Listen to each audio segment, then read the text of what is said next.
వేదిక టీవీ. నేను మీ సాయిస్తరంగిశెట్టి. ముందుగా ఈ రోజు స్పెషల్ స్టోరీకి స్వాగతం. సురక్షిత ప్రయాణం పౌరుడి హక్కుగా మారే రోజు కోసం జనం ఎదురు చూస్తున్నారు. ఒకటో రెండో కాదు, వందల సంఖ్యలో రోడ్డు ప్రమాదాలు. ఒక్కరో ఇద్దరో కాదు, వేలాది మందిని మృత్యువు కబళిస్తోంది. ఓవైపు రక్తం ఓడుతున్న రోడ్లు, మరోవైపు నిట్ట నిలువున కాలి బూడిదవుతున్న బస్సులు, సజీవంగా దహనమవుతున్న అమాయకులు. ఇవన్నీ చూస్తుంటే ప్రయాణికుల గుండెల్లో రైళ్లు పరిగెత్తిస్తున్నాయి. Kurnool bus fire accident private బస్సులో ప్రయాణిస్తున్న వారికి కంటి మీద కునుకు లేకుండా చేస్తోంది. ప్రమాదం జరిగినప్పుడల్లా సేఫ్టీ మెజర్స్ పై కొద్ది రోజులు హడావిడి చేసి ఆ తర్వాత అంతా మర్చిపోతున్నారు. దీంతో పదే పరిస్థితి పునరావృతమవుతున్న దయనీయ స్థితి ఏర్పడింది.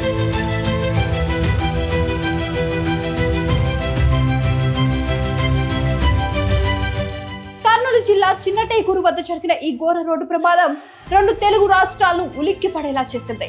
ఇటీవల కాలంలో కానివిని ఎరగని రీతిలో 19 మంది ప్రయాణికులు కాలి బూడిదయ్యారు.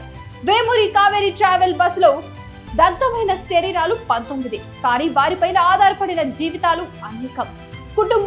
కుటుంబాలే మాడి బూడిదైపోయాయి.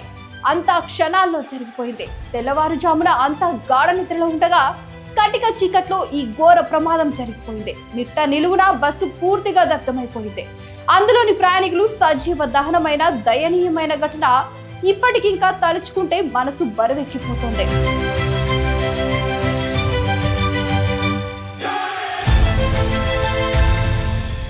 ముందుగా అందరూ బైక్ ను వెనక నుంచి కావేరీ బస్సు ఢీకొట్టడం వల్లే ఈ ప్రమాదం జరిగిందనుకున్నారు.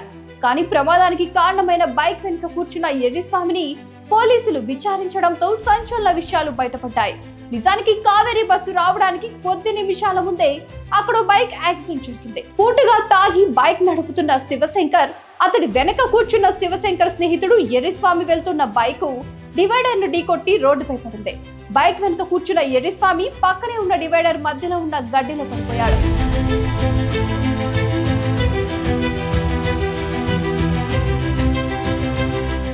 ముందుగా తేరుకున్న ఎర్రిస్వామి రోడ్డు మధ్యలో పడిపోయి ఉన్న బైక్ వద్దకు వెళ్లి శివశంకర్ ను లేపే ప్రయత్నం చేశాడు. కానీ తలకు తీవ్రమైన గాయాలు అవ్వడంతో అప్పటికే శివశంకర్ చనిపోయి ఉన్నట్టు ఎర్రిస్వామి తెలిపాడు. రోడ్డు మీద పడి ఉన్న బైక్ ను పక్కకు లాగే ప్రయత్నం చేసినా రోడ్డు పైన వాహనాలు వెళ్తుండడంతో ఆ పని చేయలేకపోయానని ఎర్రిస్వామి పోలీసులకు చెప్పాడు. శివశంకర్ శవాన్ని పక్కకు లాగి బైక్ ను మాత్రం రోడ్డు మధ్యలోనే వదిలేశాడు.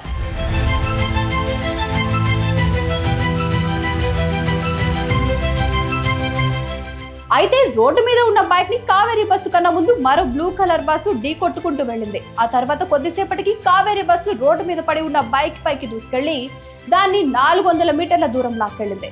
ఈ రాపిడితో మంటలు చెలరేగి క్షణాల్లోనే బస్సుకి అంటుకున్నాయి. డ్రైవర్ ప్రమాదాన్ని గ్రహించి మంటలు ఆర్పే ప్రయత్నం చేసినా ఫలితం లేకపోయింది. అప్పటికే మంటలు వ్యాపించి బస్సు పూర్తిగా దగ్ధమైపోయింది.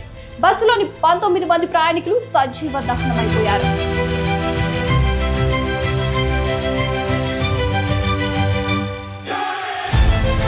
మరోవైపు ఈ ప్రమాదం రవాణా వ్యవస్థలోని లోపాలను సైతం బట్టబయలు చేసింది.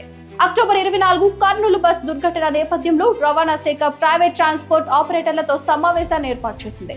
రవాణా శాఖ కమిషనర్ వికాస్ రాజ్ అధ్యక్షతన జరిగిన ఈ సమావేశంలో ప్రైవేట్ బస్ ఆపరేటర్ల సంఘాల ప్రతినిధులతో చర్చించారు. రోడ్డు ప్రమాదాల నివారణకు చర్యలు తీసుకోవాలని కోరారు. ప్రమాదాల నివారణకు భద్రతా ప్రమాణాలను పాటించడం ఒకటే ఏకైక మార్గమని స్పష్టం చేశారు.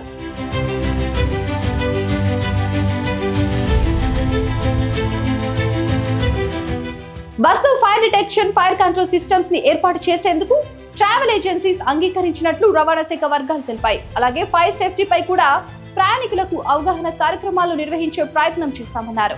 కర్నూలు ప్రమాదం అనంతరం రవాణా శాఖ అక్టోబర్ 25 నుంచి బస్సు పర్మిట్లు తనిఖీని మొదలుపెట్టింది. 9 వాహనాలను సీజ్ చేసింది. అనుమతులు లేకుండా వాహనాలు నడపడం, పర్మిషన్లు లేకుండా సీటర్ బస్సులను స్లీపర్ బస్సులుగా మార్చడం, ప్రయాణికుల జాబితాలను సైతం బస్సులో అందుబాటులో ఉంచకపోవడం, ప్రయాణికుల వాహనాల్లో కమర్షియల్ వస్తువులను రవాణా చేయడం, బస్సుల్లో మంటలను ఆర్పే యంత్రాలు లేకపోవడం వంటి ఉల్లంఘనలు తనిఖీలో బయటపడ్డాయి. మొత్తం 209 వాహనాలను తనిఖీ చేసి వాటి నివేదికలను కూడా విడుదల చేసింది రవాణా శాఖ. వాహనదారుల దగ్గర నుంచి 4,94,000 రూపాయలను వసూలు చేశారు. నిబంధనలు ఉల్లంఘించకుండా ప్రైవేట్ బస్సు ఆపరేటర్లను అరికట్టడానికి చర్యలు చేపడుతున్నట్టు రవాణా శాఖ వెల్లడించింది. చూసారు కదా, ఇది వాటి స్పెషల్ స్టోరీ. మరొక స్పెషల్ స్టోరీతో మళ్ళీ కలుద్దాం. అంతవరకు చూస్తూనే ఉండండి వేదిక టీవీ. ప్లీజ్ సబ్స్క్రైబ్ టు వేదిక టీవీ.